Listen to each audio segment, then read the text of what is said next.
बीड जिल्हा लोकसभा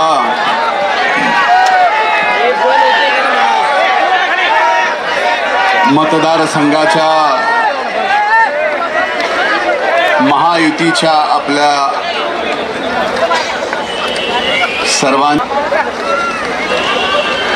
भारतीय जनता पार्टीच्या राष्ट्रीय चिटणीस माझ्या भगिनी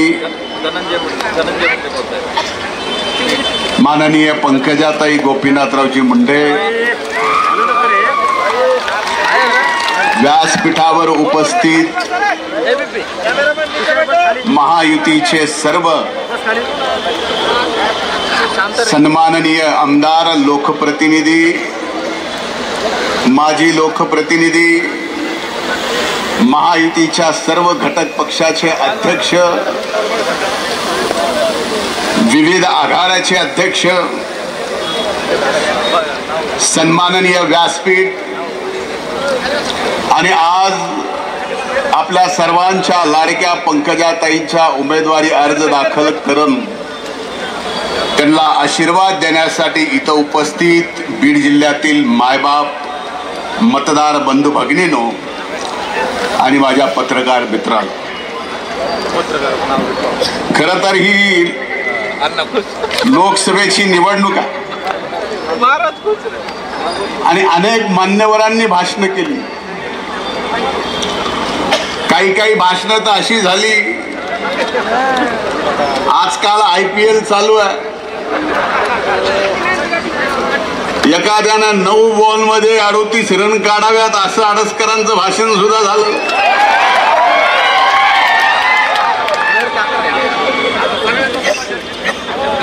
आणि सुरेश अण्णा तर देशातून पार जिल्ह्यात आले, तर इथपर्यंत वाट बघू लागलो की जिल्ह्यात कधी येते.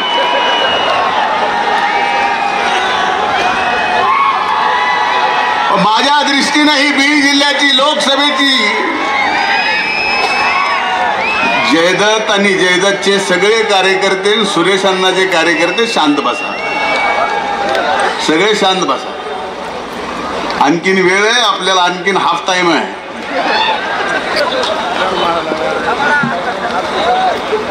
या बीड जिल्ह्याची एक आगळी वेगळी परंपरा आणि आजपर्यंत बीड जिल्ह्याच्या मायबाप जनतेने सांभाळलेली आहे, प्रामाणिकपणाने पाळलेली आहे. या बीड जिल्ह्याच्या लोकसभेच्या निवडणुकीला सामोरं जात असताना खरं तर ही देशाची निवडणूक आहे. हा लोकशाहीचा सगळ्यात मोठा सण आहे. हा देश कुणाच्या हातात द्यायचा हे ठरवायचा आणि हा देश ज्यावेळेस ज्याच्या हातात द्यायचा आहे त्याच्या माटेमागे आपल्या जिल्ह्यातला प्रतिनिधी किती गंभीर असला पाहिजे हे ठरवण्याची निवडणूक म्हणजे लोकसभेची ही निवडणूक आहे. अरे या बीड जिल्ह्यानं एक आदर्श निर्माण केला आहे जो या देशात मला वाटत नाही कुणाला सांगता येईल. या बीड जिल्ह्याने पहिल्यांदा 1952 ला रामचंद्र परांजपे ब्राह्मण समाजाचे खासदार या बीड जिल्ह्याने देशाच्या सार्वभौम सभागृहात पाठवले. लखमाजी पाटील धनगर समाजाचे 1957 ला या बीड जिल्ह्याच्या मायबाप जनतेने या देशाच्या सार्वभौम सभागृहामध्ये आपला प्रतिनिधी म्हणून पाठवला.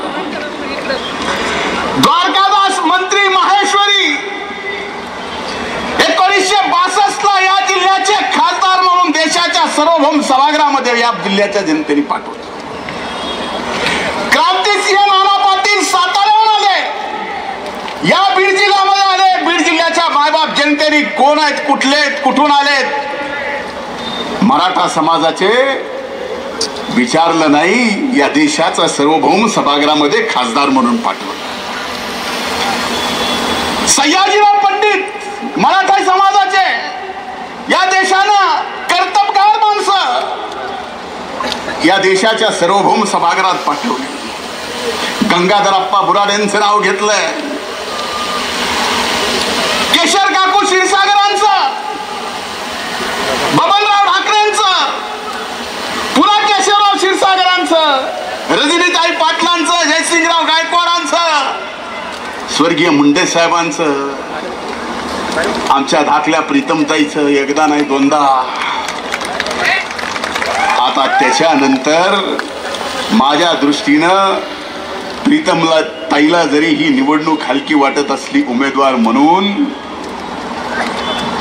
पण मला मात्र ह्या जिल्ह्याचा पालकमंत्री म्हणून आणि घरचा आता अण्णा आणि साहेब दोघे नसल्या म्हणून घरातला पालक म्हणून सगळ्यात मोठी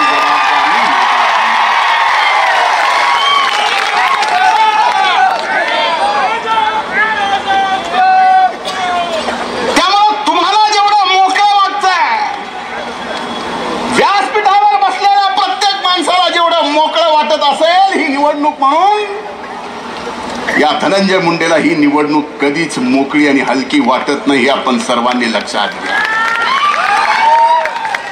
एवढे सगळे खासदार या बीड जिल्ह्याच्या मायबाप जनतेने जात नाही, पात नाही, धर्म नाही,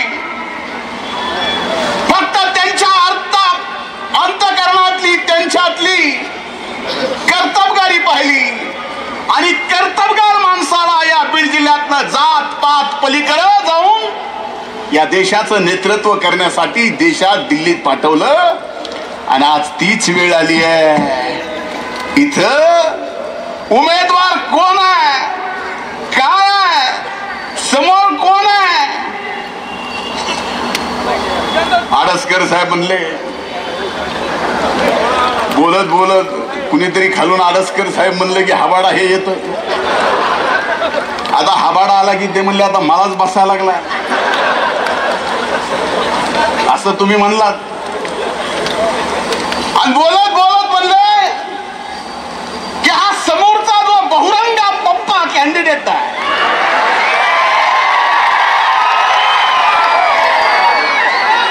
सुरेशांना आपण काहीतरी बोलावं अशी माझी अपेक्षा होती. आता त्या उमेदवाराला उमेदवारी अर्ज दाखल केल्यानंतर कार्यकर्त्याच्या बैठकीमध्ये आता त्या पक्षाच्या राज्याचे अध्यक्ष फार हुशार आहेत, ते मलाही माहिती आहेत, आमच्या पंकजाताईलाही माहिती आहेत. ते आले पण उमेदवारी अर्ज दाखल करायला मध्ये आले नाहीत, कारण त्यांना माहिती आहे हे बहुरंग लहानी सोबत पाडलाय तर मोठी सोबत निवडून यायचा विषय येतो. मुद्दा हा की त्याला त्यांच्या अध्यक्षाच्या समोर आणि कार्यकर्त्याच्या समोर, हे खरे आडसकर साहेब, छत्रपती शिवाजी महाराजाची शपथ खावा लागली की मी छत्रपती शिवाजी महाराजाची शपथ खातो की मॅनेज कॅन्डिडेट नाही. याचा अर्थ काय? महाराजाला हात जोडून मी छत्रपती शिवरायांच्या नतमस्तक होऊन माफी मागतो. खोटी शपथ खाल्ली, जाऊ द्या, माफ करा.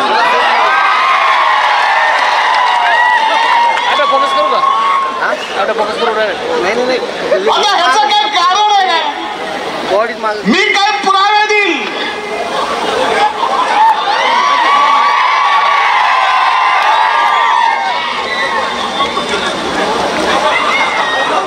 नाही, एवढे बी देणार नाही की फॉर्म वापस घे.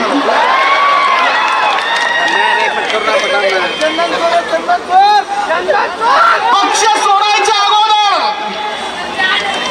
या व्यक्तीने राज्य सरकारकडून आचारसंहिता लागायच्या 2 दिवस अगोदर, पक्ष प्रवेश करायच्या 2 दिवस अगोदर महायुतीच्या सरकारकडून सोलापूरच्या आणि केजच्या दोन्ही कारखान्याचं एक्सटेन्शनचं प्रपोजल 8 तासात मंजूर करून घेतलं. उपमुख्यमंत्री अजितदादाच्या कारखान्याचं सुद्धा झालं नाही, याचं झालं. आणि तरी ह्यांनी बहुरंगपणा केलाय.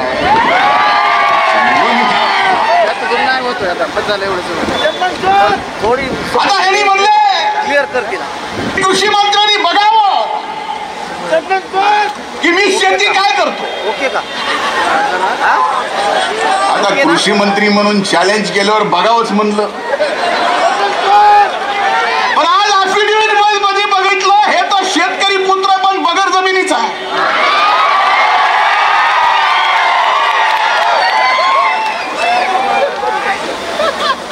ह्याला जमीनच नाही शेतीची, आणि जेवढी जमीन आहे तेवढी प्लॉटिंगची. मला वाईट वाटतंय काय गोष्टीचा. आज स्वर्गीय मुंडे साहेबांचा फोटो या ठिकाणी पुतळा इथं बसलेल्या असंख्य जणात माझ्या सहित या क्षणाला अंगावर काटा येतो. अनेक निवडणुका आठवतात. 1995 ची रजनीताईची निवडणूक आठवते. कॉलेज जीवनात होतो. रजनीताईला मुंडे साहेबांनी उभं केलं आणि सबंध जिल्ह्याला आव्हान केलं की रजनीताई पाटील आहेत, माझ्या भगिनी आहेत, मी उभा आहे, तुम्ही निवडून द्या. जयसिंग काका पाटलांना विचार उभं केलं. कधी बघितलं नाही जात पात काय. मी उभा आहे, जयसिंग काका निवडून आले पाहिजे. 1999 सुरेशांना आपण दोघांना उमेदवारी दिली. तुम्ही दोघांना उभं केलं. दोघांना उभं करून म्हणले गोपीनाथ मुंडे उभा यांना निवडून द्या. भैयासाहेब 2004 ला तुम्ही उमेदवार, तुम्ही उभा राहिलात. तुमच्यासाठी सुद्धा स्वर्गीय मुंडे साहेबांनी उभं राहून सांगितलं की अमरसिंह पंडित नाही, गोपीनाथ मुंडे उभा आहे. आपल्यापैकी अनेक जण इथं आहे. धोंडे साहेब आपण सुद्धा अनेक जण इथं आहेत. आणि जे मुंडे साहेबांनी केलं आणि त्याच्यानंतर जे झाले त्या ताईंनी या ठिकाणी प्रत्येक वेळेस सांगितलं की मी उभा आहे, लक्ष्मण अण्णाला निवडून द्या, मी उभा आहे, मुंद्रा ताईंना निवडून द्या. सगळ्यांना, आपल्या सगळ्यांना. आज माझ्यासाठी ही का आठवणीची गोष्ट आहे की आज या ठिकाणी या बीड जिल्ह्याची निवडणूक जात पात धर्मावर जाते. आमची जात काढली जाते. कधी या बीड जिल्ह्यानं जातीपातीचं राजकारण केलं, कधी स्वर्गीय मुंडे साहेबांनी जातीपातीचं राजकारण केलं, कधी माझ्या भगिनीनं जातीपातीचं राजकारण केलं, कधी मी जातीपातीचं राजकारण केलं. आपल्या आई बापाच्या साक्षीनं आपण सगळ्यांनी स्टेजवरच्या आणि आपल्याही सगळ्यांनी मनावर हात ठेवून सांगावा कधी कमी आम्ही जात पात धर्म याचं राजकारण केलं.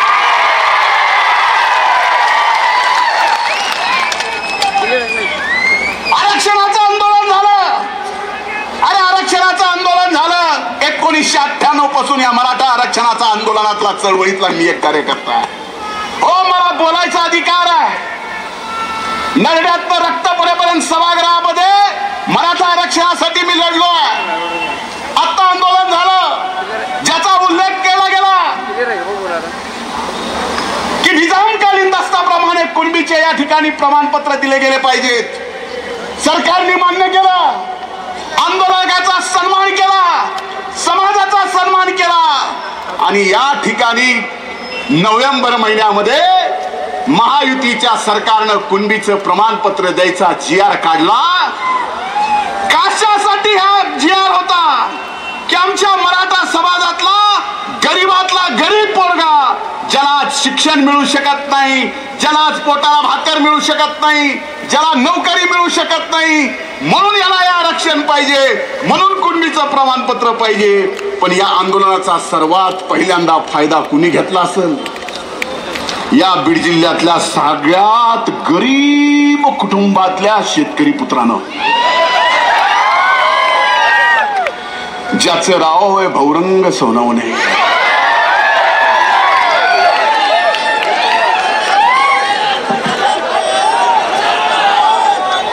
हा नोव्हेंबरचा GR आहे. हे त्यांचं कुणबीचं प्रमाणपत्र आहे.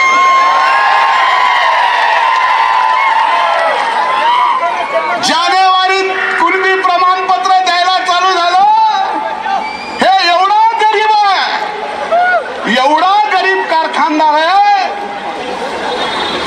काही 2 कारखानदार आहे की ह्याला कुणबीच्या प्रमाणपत्राची गरज पडली. 11 जानेवारीला अर्ज दाखल केला, 14 जानेवारीला कुणबीचं प्रमाणपत्र मिळालं आणि 12 मार्चला केजच्या खरेदी विक्री संघाच्या निवडणुकीत इतर मागासवर्गीय मधून अर्ज भरला. का या गोष्टीसाठी आरक्षणाचं आंदोलन होतं? का या कारखानदार पुत्रासाठी हे आंदोलन होतं? अरे मी मानलं असतं आज तुम्ही जात पात धर्म या नावावर जर निवडणूक काढणार असाल तर या व्यक्तीने आज ज्या समाजात जाऊन मत मागतोय या व्यक्तीने या समाजाच्या आरक्षणाच्या आंदोलनातलं एक भाषण मागच्या 20 वर्षातलं यांनी दाखवावं. अरे हा व्यक्ती कधी रस्त्यावर एकदा या समाजाच्या आरक्षणासाठी रस्त्यावर बसला, एक उदाहरण दाखवा. एक भाषण नाही, एक उदाहरण नाही, पण प्रमाणपत्र घ्यायला पहिले हे भलं करणार आहेत. ह्यांची अवकात आहे, स्वतःच मॅनेज नाही म्हणून शपथ खावा लागती आणि ह्यांनी आता ह्यांनी म्हणलं की काय दिवे लावले जिल्ह्यात.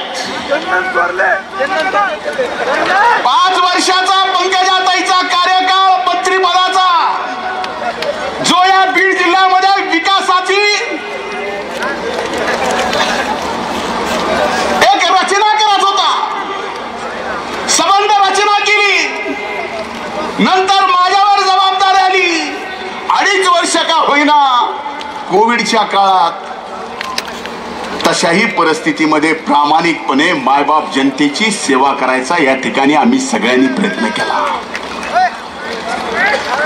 पण या बीड जिल्ह्याच्या दृष्टीनं जात पात धर्माच्या पलीकडे काय विचार करावा लागणार आहे? पुढच्या उमेदवाराला जर विचारलं की या बीड जिल्ह्याला काय पाहिजे त्याला विचारा बरं. कुणीतरी पत्रकारांनी की किती हेक्टर जमीन या जिल्ह्यात बागायती आहे आणि किती हेक्टर जमीन जिरायती आहे. अरे आम्हाला लाज वाटते की हा बीड जिल्हा एवढा मागासलेला की 1,72,000 हेक्टर जमीन फक्त आपली बागायती आहे आणि 7,83,000 हेक्टर आपली जमीन जिरायती आहे. म्हणून 65% आज आपल्या भागातले लोक ऊस तोडायला जातात का? तर आपल्या जमिनीला पाणी नाही. ह्या बीड जिल्ह्यातल्या मायबाप जनतेच्या मनगटात ताकद आहे, मनगटात ताकद आहे, पण शेतात पाणी नाही. म्हणून दुसऱ्याच्या शेतात जाऊन या मनगटाच्या ताकदीनं ऊस आमच्या बीड जिल्ह्यातला ऊसतोड मजूर तोडतो. नाही. अरे किती दिवस जात पात धर्म याच्या पलीकडे जाऊन फक्त विकासाच्या मुद्द्यावर ही निवडणूक लढली पाहिजे. आणि आज या फॉर्म भरायच्या उमेदवारी अर्ज दाखल करायच्या ताईंच्या सभेमध्ये जबाबदारीपूर्वक सांगतोय, महायुती म्हणून सांगतोय, बहीण भाऊ म्हणून सांगतोय, प्रामाणिकपणे तुमची सेवा करणारे म्हणून सांगतोय. ही संधी ताईंना मिळाली तर केंद्रातला पैसा पश्चिम वाहिनीचं 162 कोटीचं गोदावरीचं तुटीचं खोरं ज्याच्यात 57 TMC पाणी या बीड जिल्ह्याला मिळणार आहे. 5 वर्षामध्ये 7 लाखाच्या पेक्षा जास्त जमीन ही बागायत करण्याचा शब्द आज या निमित्ताने या ठिकाणी आम्ही घेतो. हे बीड जिल्ह्याला पाहिजे. मला सांगा प्रीतमताईच्या कार्यकाळात या बीड जिल्ह्यात जेवढे हवे झालेले आपल्याला माहिती आहेत, अतिशय चांगले झाले माहिती आहेत. आता हवे चांगले झाले तर समोरचा उमेदवार म्हणला किती जण मेले याची जबाबदारी घेता का? आणि त्याच्यातल्या अर्ध्या कॉन्ट्रॅक्टरचा गुत्तेदार तोच आहे. कुठे गाव आडसकर साहेब? होय अण्णा, खरंय ना?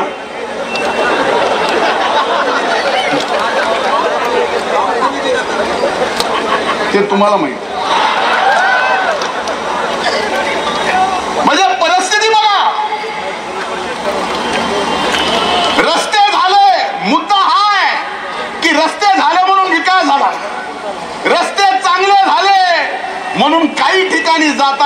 बिडावून मांजर सुंगाकडे जाताना मधल्या भागामध्ये तर ती हॉटेलची सगळी बघितली तर अमेरिकेतल्या लॉस वेगास मध्ये गेल्यासारखा फील होतो.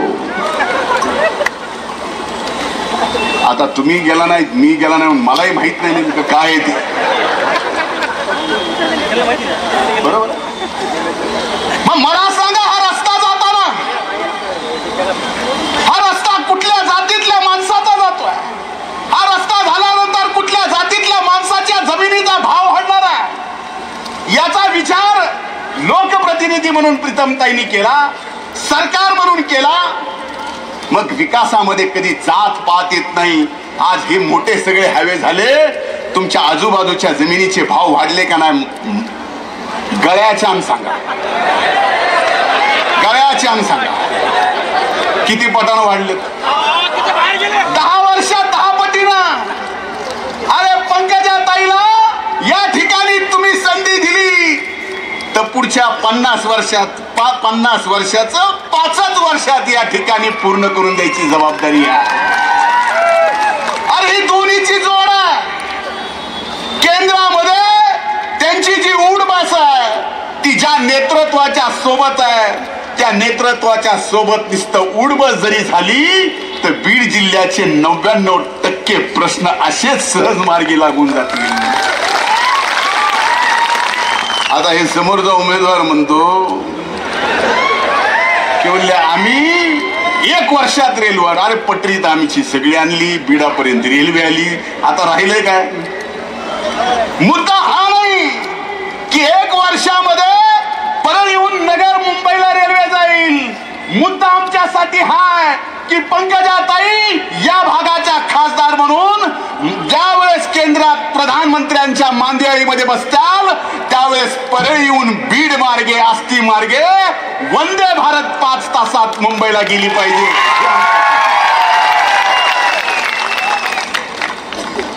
5 तासात कुठं? मुंबई. वंदे भारतला. याच्यासाठी ही निवडणूक. आरक्षण तर मिळालंय, प्रश्न सगळे सुटलेत, पण इथं मात्र आज एवढ्या खालच्या पातळीनं जात पात धर्मावरती जात आहे की असं कधी राजकारण मी बघितलं नव्हतं.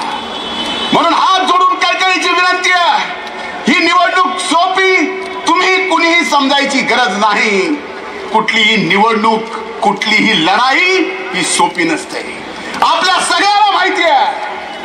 मी ज्यांना आव्हान केलं, ज्यांना स्वर्गीय मुंडे साहेबांचा नावाने मी या ठिकाणी उल्लेख केला, ज्यांच्यासाठी स्वर्गीय मुंडे साहेबांनी या ठिकाणी प्रामाणिकपणानं प्रयत्न केला, त्या सगळ्यांना माझ्या सहित सगळ्याला आव्हान आहे. ही निवडणूक जरी 13 तारखेला मतदान होत असलं, याचा निकाल 4 जूनला आहे. 3 जूनला स्वर्गीय मुंडे साहेबांची पुण्यतिथी आहे. हे विसरू नका, हे विसरू नका. इतके वर्ष झाले स्वर्गीय मुंडे साहेब आपल्यातून गेले. आज आपल्या जिल्ह्याचं एवढं नुकसान झालं, भरागची प्रयत्न केला, पण एक नेतृत्व म्हणून जे नुकसान झालं की आपण म्हणायचं स्वर्गीय मुंडे साहेबांकडे बघून की दिल्लीचं ही तख्त राखतो मुंडे साहेबांचे. आज पुन्हा ती संधी आपल्याला आली आहे. पुण्यतिथीच्या दुसऱ्या दिवशी पुन्हा स्वर्गीय मुंडे साहेबांना आपल्याला या ठिकाणी आपल्यात आणायचं आणि केंद्रात पाठवायचं. ही शपथ आज तुम्ही घ्या, ही शपथ घ्या. आज ह्या शक्तीची गरज आहे. आणि हे जर तुम्ही विसरलात तासले भौरंगे भुंगे कधी कुणाला किती कसे मॅनेज होतील.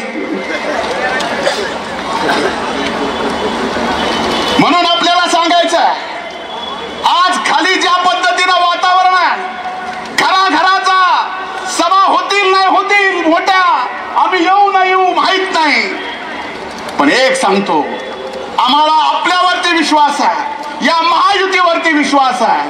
दोंडे साहेब आपण सांगितलं की आम्ही तर अर्धेच होतो, तुमचे अर्धे वाढले पाहिजेत, 100% वाढले पाहिजेत. पण एक सांगतो की ह्या सगळ्या परिस्थितीत आम्ही सगळे जरी इथं असलो, सगळ्यांचं व्यवस्थित आहे, सगळ्यांनी इमान इतबारे आपल्या पाठीमागचं एक ना एक मत महायुतीच्या उमेदवार पंकजाताई गोपीनाथरावजी मुंडे यांच्या कमळाला टाकलं तर मी शब्द देतो, हा देशातला ऐतिहासिक विजय हा बीड जिल्ह्याचा असेल, बीड जिल्ह्याच्या विकासासाठी असेल, बीड जिल्ह्याचं मागासलेपण दूर करण्यासाठी असेल आणि बीड जिल्हा हा ऊसतोड मजुरांचा जिल्हा हा जो कलंक आहे तो पुसून काढण्यासाठी पंकजाताईचा विजय असेल. आणि एवढंच नाही तर तुमच्या माझ्या स्वाभिमानाचा आणि अभिमानाचा हा पंकजाताईचा विजय असेल. हा विजय तुम्ही अविरतपणे कुठल्याही कसलीही अडचण 13 तारखेपर्यंत न बघता काबाड कष्ट करा, हळाची काढ करा, कायम सेवा करायला आहे. पण ही निवडणूक झाल्यावर मी पुन्हा 6 महिने मी आहेच.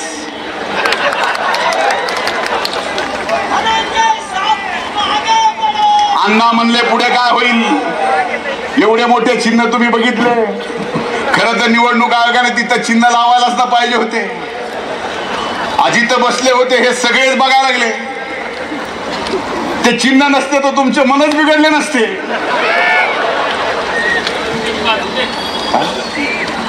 पण सगळ्याची गरज भागवली जाईल एवढी महायुती मजबूत आहे. तुम्ही काही काळजी करू नका. फक्त आपली आपली मतं ताईच्या आपल्या झोळीत टाका. हा भाऊ म्हणून तुम्हाला आज भीक मागतो, एवढी हात जोडून विनंती आहे. अरे मी सुद्धा तुमच्या कामी आलोय, कुठंतरी कुठल्या ना कुठल्या माध्यमातून मी सुद्धा तुमच्या कामी आलोय. विरोधकांनी सुद्धा जबाबदारीने टीका करावी. जबाबदारीनं तुम्ही जबाबदारी सोडली तर मला भान सोडायला वेळ लागणार नाही.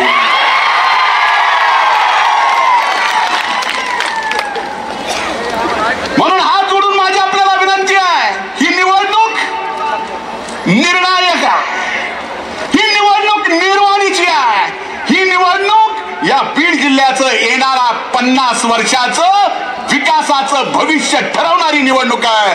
म्हणून आपल्या सर्वांना आपल्या प्रतिनिधी म्हणून या जिल्ह्याच्या देशाच्या सार्वभौम सभागृहात मोदी साहेबांच्या पाठीमाग खंबीरपणाने उभं करण्यासाठी पंकजाताईंना पाठवायचं आहे. हे संकल्प आणि हा शपथ आज या ठिकाणी उमेदवारी अर्ज दाखल करायच्या निमित्तानं आपण घ्यावा आणि तो यशस्वी करावा. आणि 4 तारखेला पुण्यतिथीचा दिवस दुःखाचा 3 तारखेला जरी असला तर 4 तारखेला आनंदाचा गुलाल आपण सर्वांनी या ठिकाणी साजरा करायचा आहे. स्वर्गीय मुंडे साहेबांच्या आठवणीत की पुन्हा मुंडे साहेब आपल्यात आले. खूप खूप धन्यवाद. जय हिंद, जय महाराष्ट्र. धन्यवाद. यानंतर धनगर समाज बांधवांच्या वतीनं ताईसाहेबांचा एक सत्कार होतोय. आदरणीय पंकजाताई साहेबांना विनंती आपण तो स्वीकारायचा आहे. उत्स्फूर्त भावनेनं 70 वर्षाचे एक आजोबा आपला सत्कार या ठिकाणी करण्यासाठी उपस्थित आहेत. आपण त्यांना विनंती करूयात. त्याचबरोबर धनगर समाजाच्या विविध संघटनांचे नेते, रासपचे नेते आदरणीय अण्णासाहेबजी मतकर साहेब यांनाही विनंती आपण समोर यायचं आहे. यशवंत सेनेचे बाळासाहेबजी दोडतल यांनाही विनंती आहे. आदरणीय आबूज साहेब, आदरणीय माधवजी निर्मळ साहेब या सगळ्यांना विनंती आहे. ताईसाहेबांचा या राबत्या शेती मातीतल्या हातांच्या माध्यमातून हा सन्मान या ठिकाणी होतोय. आपण एकदा टाळ्यांचा गजर ताईसाहेबांचा हा सन्मान होत असताना या ठिकाणी करायचा आहे. ताई, तुम्ही खोदिली वेदना, रचिली लोकनेतृत्वाची गाथा, मने आमुची मोहरून आली फुलला. बीड जिल्ह्याचा हा माता ताईसाहेबांचा या ठिकाणी सन्मान होतोय. आणि लगेचच आदरणीय पंकजाताई गोपीनाथरावजी मुंडे साहेब आपल्याला या ठिकाणी संबोधित करणार आहेत. ताईसाहेबांना यानंतर लगेचच विनंती करायची आपण उपस्थित जनसमुदायाला. मी आदरणीय ताईंना विनंती करतो की आपण आजच्या या महाभव्य सभेला संबोधित करावं.